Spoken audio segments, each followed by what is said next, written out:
2. La verdad de los hechos.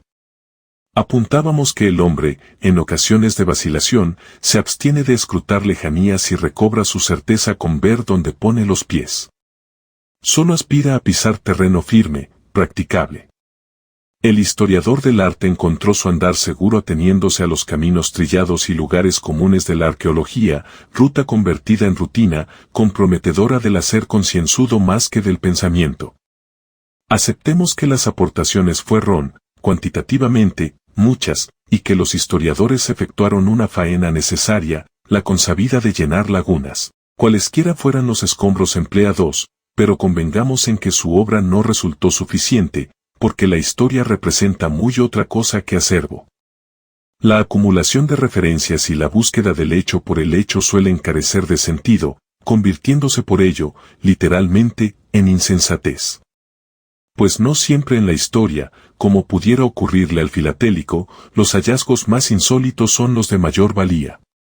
La historia que se establece exclusivamente bajo el signo de la erudición acumulativa colinda con la crónica, por mucho aparato de rigor y de ciencia de que disponga. Su oficio es un narrar sin norte, una descripción sin supuestos fundadamente establecidos, y su resultado un mero inventario en el que pueden incluirse los más dispares motivos, por la simple razón de que pertenecen al pasado.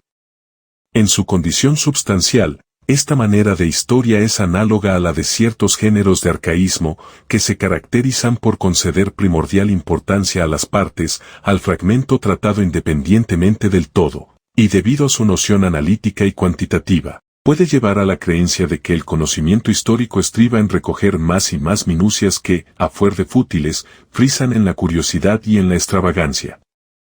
El elogio corriente que a ciertos eruditos se asigna, calificando su actividad como labor de hormiga, representa, a la par, la condenación más explícita de una faena que, por banal y rutinaria, niega el ser mismo del saber.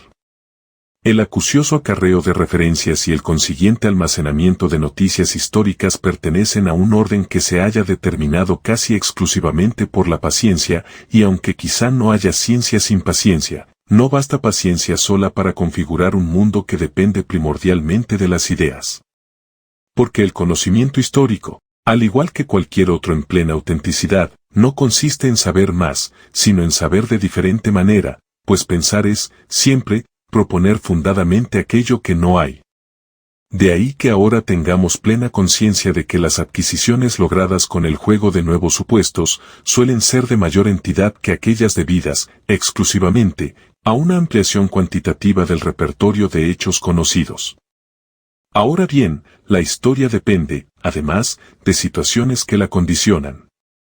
El momento y el lugar en que se hace le dan un color y un aspecto especiales, únicos, pues la obra histórica es a su vez, como el mundo que en ella se alberga, ocasión y posibilidad. Por ello, si la historia del arte se abstuvo del trato con los apriorismos, cumplió así la misión más pertinente en aquel entonces, la de contener tan solo hechos, entidades estáticas y comprobables que excluyeron de su campo otros aspectos problemáticos. Y decimos otros porque no cabe olvidar que los hechos constituyen, de por sí, problema, aunque no lo percibieran aquellos historiadores que los utilizaron como una póliza de garantía, ni se percataran de ello quienes continuaron empleándolos sin cuestión ni objeción. Es más, en este sentido, entenderemos plenamente la historiografía de corte positivista y arqueológico solo según y como hagamos problema de los hechos en que cifró su problemática falta de problemas.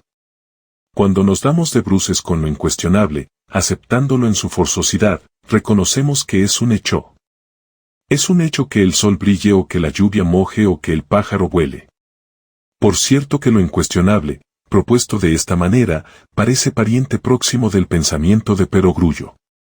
Ahora bien, si nos detenemos a considerar el hecho en la historia, nos aparece dotado de los siguientes rasgos: se le estima en cuanto que está hecho, es decir, concluido, y por ello ha de ser aceptado tal cual es.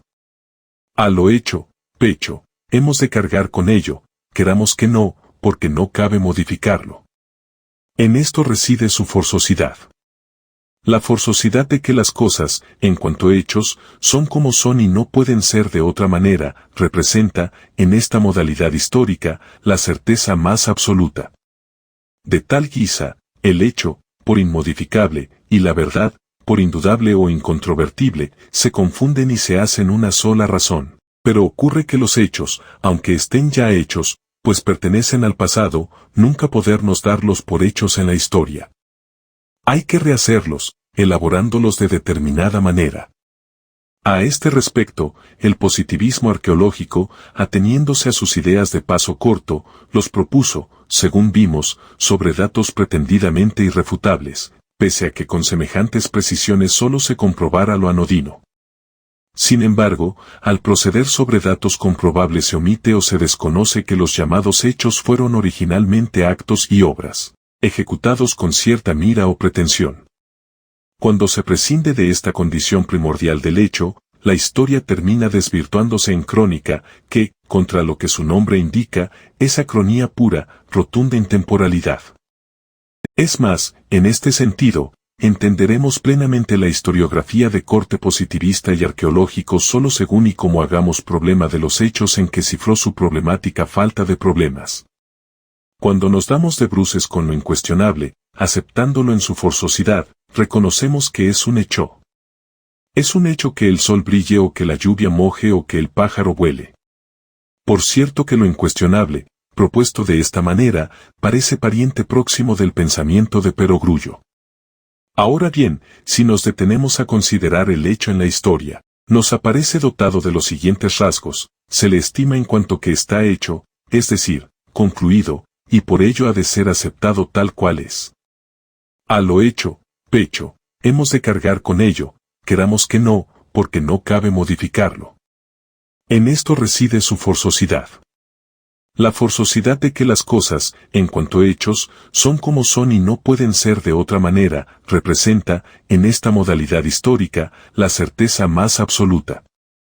De tal guisa, el hecho, por inmodificable, y la verdad, por indudable o incontrovertible, se confunden y se hacen una sola razón. Pero ocurre que los hechos, aunque estén ya hechos, pues pertenecen al pasado, nunca podernos darlos por hechos en la historia. Hay que rehacerlos, elaborándolos de determinada manera.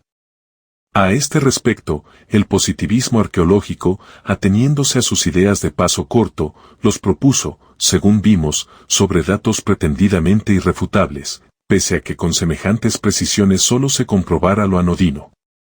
Sin embargo, al proceder sobre datos comprobables se omite o se desconoce que los llamados hechos fueron originalmente actos y obras, ejecutados con cierta mira o pretensión. Cuando se prescinde de esta condición primordial del hecho, la historia termina desvirtuándose en crónica, que, contra lo que su nombre indica, es acronía pura, rotunda intemporalidad.